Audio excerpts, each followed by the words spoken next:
Alright, what's happening? Welcome back to Hard Rock Guitar for Newbies. I'm Alex, and I'm super excited that you're back here today for another lesson.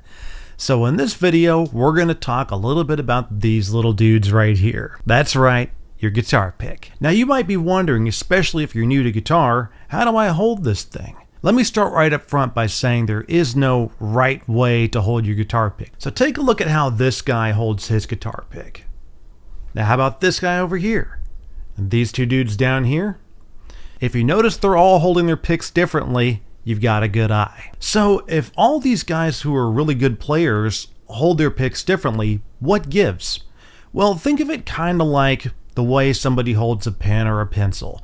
If you actually pay attention to the way people write, you'll probably spot that people all hold their pens and pencils differently, and their handwriting all looks a little bit different. But they still get the message across in their writing. Holding a pick is kind of like that. It's very, very personal. Take a look at the other camera angle here on the string so you can see my right hand. Grip position is really important on your pick. So generally speaking, the less pick you have coming out from in between your thumb and index finger, the more control and precision you're going to have over your playing. Whereas if you have a whole bunch of pick coming out from in between your thumb and forefinger, you may actually find that it's easier to strum big chords. So for big chords, feel free to use as much pick as you want. But if you want to play something with some level of precision and dexterity, you might want to get a little closer to the actual picking surface of your pick.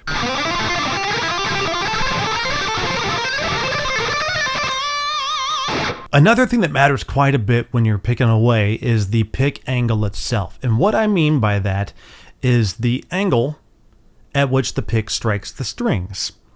So right here, if I were holding my pick like so, which is parallel, in this case parallel to the string surface, I'm going to get a lot more resistance from the string that I'm picking.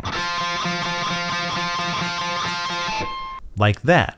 Now if I were to slightly angle my wrist, it gives the pick sort of a knife edge and allows it to cut through the string with a lot less resistance. Now, why is this important?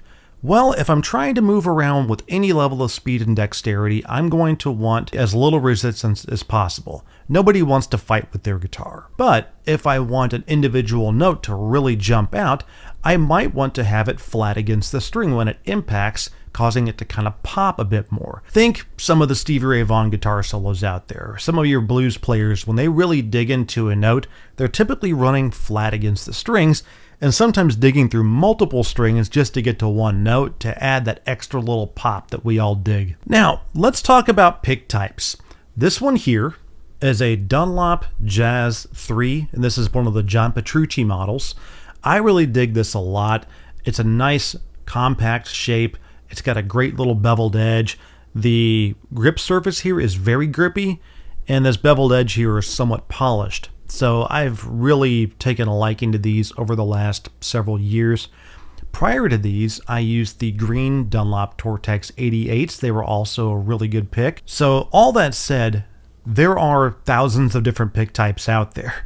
So choosing one is a bit of a process, but once you find the one that you like, you're probably going to end up buying hundreds of them, and then you'll end up with little metal dishes all around your house, just in case you need a guitar pick right then, right that second. What I would recommend you do is to buy a Dunlop pick variety pack. No, this video is not sponsored by Dunlop, but hey Dunlop, if you're listening, send some stuff my way. The Dunlop pick variety packs cost about 10 or 11 bucks. You can get them on Amazon or Sweetwater, and they contain a variety of different shapes, thicknesses, colors, and even the actual pick material itself. You'll find that pick material does have an impact on the way the pick feels in your hands, believe it or not. So I hope this little pick discussion has helped you out. So go to your local music shop, get some picks, get them on Amazon, whatever you have to do, and try a few different types out and see what feels the most comfortable in your hand. It was really awesome having you here again today.